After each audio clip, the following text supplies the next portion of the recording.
کہ اس طرح کی وار کا کیا نتیجہ نکلتا ہے. کسی کا اگر یہ خیال ہے کہ یہ اس طرح سے رک جائے گا معاملہ، تو اس طرح سے نہیں رکے گا. کچھ خبیث جو بدقسمتی سے پاکستان کے کھاتے میں آئے ہوئے ہیں، جو فیس بک، ٹویٹر یا یوٹیوب چینلز کے اوپر پاکستان کے خلاف بکواس کر رہے ہیں، ان کو یہ بات ذہن میں رکھنی چاہیے کہ یہ پاکستان ہے تو ہم ہیں، پاکستان کی سینکٹٹی ہے، ٹیریٹوریل انٹیگریٹی ہے تو ہم ہیں. ہمارا اور کسی چیز سے کوئی تعلق نہیں ہے. پاکستان اس وقت سب سے اہم ہمارے لیے اثاثہ ہے، اور ہماری پہچان صرف پاکستان کی وجہ سے ہے. ایک بات میں آپ کو یہ بتا دوں جی کہ عمران خان صاحب نے جیل سے پیغام دیا ہے، اور انہوں نے کہا ہے کہ جو بھارت ہے اس کے خلاف پاکستان کے عوام یکجہتی کا مظاہرہ کر رہے ہیں اور اکٹھے ہو گئے ہیں. انہوں نے کہا جی کہ یہ RSS کے نظریے پر چلنے والے بھارت نہ صرف خطے ملک دنیا بھر کے لیے خطرہ بن چکا ہے، مقبوضہ کشمیر میں بھارتی ظلم و ستم خصوصاً آرٹیکل 370 کی غیر قانونی منسوخی کے بعد کشمیری عوام کو آزادی کی جدوجہد مزید شدت اختیار کر چکی ہے. یہ بات تو فیکٹ ہے وہاں. اور میں آپ کو یہ بھی بتا دوں کہ اس وقت بھارت کے اندر جو LOC کے قریب گاؤں ہیں وہ خالی کرا لیے گئے ہیں. بڑی ہیوی موومنٹ کی ہے بھارت کی فوج نے ان کی سائڈ پہ جو LOC ہے وہاں پر، اور کشمیریوں پر، مسلمانوں پر کریک ڈاؤن کر رہے ہیں. ان کو جو ہزیمت اٹھانی پڑ رہی ہے، جو ایک فوجی جنرل کی صورت میں پڑی، اور پھر ان کی 2 یونٹس نے ایک دوسرے پر حملہ کیا، اس کے بعد اپنی خفت مٹانے کے لیے بھارت یہ کر رہا ہے. لیکن آپ یقین مانیں کہ Pakistan is operationally prepared and Pakistan will retaliate. میں بار بار کہہ رہا ہوں، پاکستان ول ریٹیلیٹ، اور بہت میسو ریٹیلیشن پاکستان کی جانب سے ہوگی. عمران خان صاحب نے ظاہری بات ہے، اور پھر انہوں نے کہا جی افسوس کی بات یہ ہے کہ ہمارے ملک پر میں ایک جعلی حکومت مسلط کی گئی ہے، جسے دھاندلی سے تیار کردہ فارم 47 کے ذریعے اقتدار میں لایا گیا ہے. لیکن حیرت انگیز طور پر مودی کی جارحیت نے پاکستانی قوم کو متحد کر دیا ہے، اور آج ہم ایک آواز ہو کے بھارت کی دشمنی اور جنگی جنون کی مذمت کر رہے ہیں. ہم اس جعلی حکومت کو مسترد کرتے ہیں، لیکن بھارت کے خلاف ایک قوم بن کر کھڑے ہیں. یہ بات واضح ہے کہ کسی بیرونی دشمنی کے خلاف کامیابی اس وقت ممکن ہے جب اندرونی طور پر ہم اکٹھے ہوں. لیکن پھر انہوں نے کہا کہ نواز شریف اور آصف زرداری جیسے لوگ جو خود غرض رہنماؤں سے بھارت کے خلاف کسی مضبوط موقف کی توقع رکھنا سادگی ہوگی. ان کے غیر قانونی سارے کاروبار مفادات بیرون ملک ہیں. یہ لوگ بیرون سرمایہ کاری سے فائدہ اٹھاتے ہیں، اور انہی مالی مفادات کی حفاظت کے لیے بھارت کی جارحیت اور پاکستان کے خلاف بے بنیاد الزامات پر خاموشی اختیار کی رکھتے ہیں. ایک بات ذہن میں رکھیے گا، بھارت کے ساتھ جنگ کیا پاکستان چاہتا ہے؟ نہیں.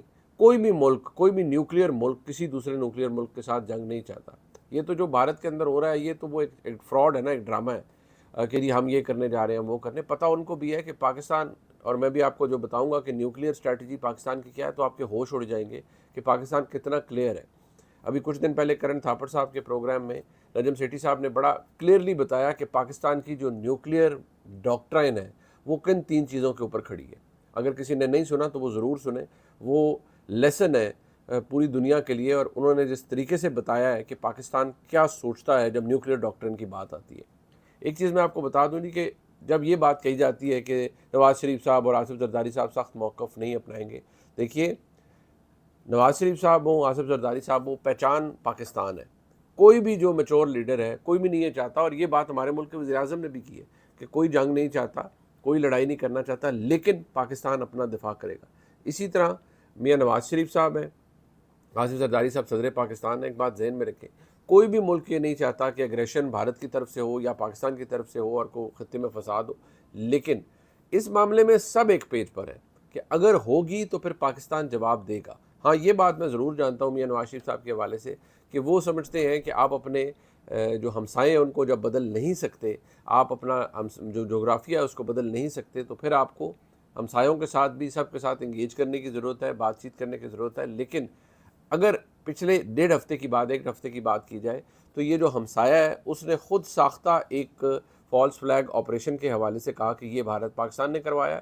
نہ دنیا کو کوئی ثبوت دیا، نہ اپنی میڈیا کو کوئی ثبوت دیا، نہ اپنے لوگوں کو کوئی ثبوت دیا، صرف ایک ہسٹیریا کریٹ کیا. تو پھر پاکستان کا جواب تو پھر وہی ہوگا کہ ٹھیک ہے اگر آپ یہ کر رہے ہیں تو پھر آپ کو جواب ملے گا. لیکن میں آپ کو یہ بتا دوں جی کہ جو پاکستان کی نیوکلیئر ڈاکٹرن ہے وہ بڑی کلیئر ہے. نیوکلیئر ڈاکٹرن یہ ہے کہ اگر پاکستان کی ٹیریٹوریل انٹیگریٹی کو بریچ کرنے کی کوشش کی گئی، اور کسی کی اگر یہ سوچ ہے، خام خیالی ہے کہ ہم پاکستان کے اندر گھسیں گے، تو یہ بات ذہن میں رکھیے کہ پاکستان پھر نیوکلیئر سٹرائک سے بھی پیچھے نہیں ہٹے گا. Pakistan is absolutely clear. آپ شاید سوچیں گے نیوکلیئر اسٹرائک سے پہلے پاکستان نیوکلیئر اسٹرائک کر جائے گا. وہ اس لیے کہ پاکستان فیزز ہوتے ہیں نا لڑائی کے, آپ پہلے ایگریشن ہے تو اس کا جواب اس طرح سے دیتے ہیں, لیکن اگر آپ باز نہ آئیں تو پھر دنیا کو یہ پتہ ہونا چاہیے, پاکستان نے یہی دنیا کو بتایا کہ پاکستان بالکل نہیں کرے گا, پاکستان بالکل ایگریشن نہیں چاہتا, لیکن اگر ہمیں کوئی چیلنج آتا ہے ہماری ساورنٹی یا انٹیگریٹی کے خلاف, پاکستان ول اسٹرائک. وہ تاکہ دنیا کو پتہ ہو کہ پھر ہمیں کوئی نہ کہے ہو جی آپ نے یہ کر دیا تو آپ نے وہ کر دیا. جو امریکہ ہے اس کی جانب سے کہا جا رہا ہے, میں نے پہلے بھی بتایا تھا کہ بھئی کام ٹھنڈے ہو جائیں اور امریکن جو سیکرٹری آف اسٹیٹ ہیں وہ بات کریں گے, لیکن میرے خیال میں یہ ممالک ایک دوسرے کو بتا دیتے ہیں. پاکستان نے بھی بتا دیا ہے کہ پاکستان پہلے حملہ نہیں کرے گا, لیکن اگر ہوگا تو پاکستان کسی چیز کا انتظار نہیں کرے گا, Pakistan will immediately reply and once it goes all out. ذہن میں رکھیے گا, جنگ شروع آپ اپنی مرضی سے کرتے ہیں, جنگ ختم آپ کی مرضی سے نہیں ہوتی. پھر کس کی مرضی سے ہوتی ہے یہ پتہ لگ جائے گا سب کو, لیکن اگر کسی کے دماغ میں کوئی خباثت یا خنث بھرا ہوا ہے کہ بھئی ہم تو بہت تگڑے ہیں, ہم بہت طاقتور ہیں, تو پھر پاکستان کے اندر بھی یہ ریزالو موجود ہے that we will reply to you in the same manner come what میں, جو مرضی ہو جائے. اور باقی وہ جو گودی میڈیا ہے وہ اپنے آپ کو جتنا فول کرتا رہے. اب یہ دیکھیں نہیں اس وقت میں جو امریکن جو کانگریس مین ہیں جیک بریگمن اور ایک اور کانگریس مین, انہوں نے امریکی صدر ڈونلڈ ٹرمپ کو پاکستان میں جمہوریت اور انسانی حقوق کے خلاف ورزیوں سے متعلق خط لکھا ہے, اور انہوں نے کہا جی کہ امریکی صدر کے پاکستان میں انسانی حقوق کے خلاف ورزیوں کے خلاف نوٹس لیا جائے. اور انہوں نے کہا جی کہ انہوں نے سخت خط لکھا ہے جس میں انہوں نے مطالبہ کیا کہ وہ پاکستان میں جمہوریت کی بحالی کے لیے تمام موضوع سفارتی ذرائع استعمال کریں. خط میں مطالبہ کیا کہ سیاسی جبر میں ملوث افراد پر ویزا پابندیاں لگائی جائیں, امریکہ کی مالی امداد اور تعاون ان اداروں کو نہ دیا جائے جو جمہوریت کو نقصان پہنچاتے ہیں. 2024 کے انتخابات میں دھاندلی کی تحقیقات کی جائیں. اس کے علاوہ مطالبہ کیا گیا ہے کہ تمام سیاسی قیدیوں کی رہائی کو یقینی بنایا جائے, اظہار رائے اور اجتماع کی آزادی کو بحال کیا جائے. یہ تمام تر وہ ڈیمانڈز ہیں جو کہ اپیرنٹلی ریزنیبل ہیں, لیکن یہ اسی لابنگ کا نتیجہ ہے جو بھارت کی جانب سے کی جاتی ہے, اور جو پاکستانی جو پی ٹی آئی کے امریکنز ہیں ان کی جانب, پی ٹی آئی کے جو وہاں پر سپورٹرز ہیں ان کی جانب سے کی جاتی ہے, اور وہ انہوں نے ظاہری بات ہے لابنگ ایفرٹ کی ہے اور اس کے بعد یہ نتیجہ نکل رہا ہے. بٹ کیا اس کا کوئی فرق پڑے گا امریکی صدر کو, یا کیا پاکستان کے خلاف کوئی وہ کریک ڈاؤن کرنے جا رہے ہیں, ایسا ہوتا ہوا فی الحال تو نظر نہیں آ رہا. فی الحال جو امریکہ کو بھی لگ رہا ہے وہ یہ وار کرائسس ہے جو پاکستان اور بھارت کے درمیان ہے, اور وہ اسی کو ایڈریس کریں گے. بٹ ذہن میں رکھیں یہ جو جیک بریگمن ہے یہ گزشتہ ماہ پاکستان کے دورے پر بھی آئے تھے, جہاں انہوں نے آرمی چیف سمیت پاکستانی حکام سے ملاقات بھی کی تھی. لیکن یہ ظاہری بات ہے جب واپس جاتے ہیں یہ ایک امپریشن لے کر جاتے ہیں, پھر وہاں پر جو ایک لابنگ فرمز ہیں جو ان کو فنڈنگ بھی کرتی ہیں, ان کے الیکشنز میں بھی پیسے خرچ کرتی ہیں, پھر جب وہ ایک ہسٹیریا کریٹ ہو جاتا ہے وہ مجبور ہو جاتے ہیں کہ اس طرح کے اقدامات اٹھائیں, کیونکہ لابنگ فرمز نے بڑے بڑے ڈالر, ہزاروں لاکھوں ڈالر پکڑے ہوتے ہیں.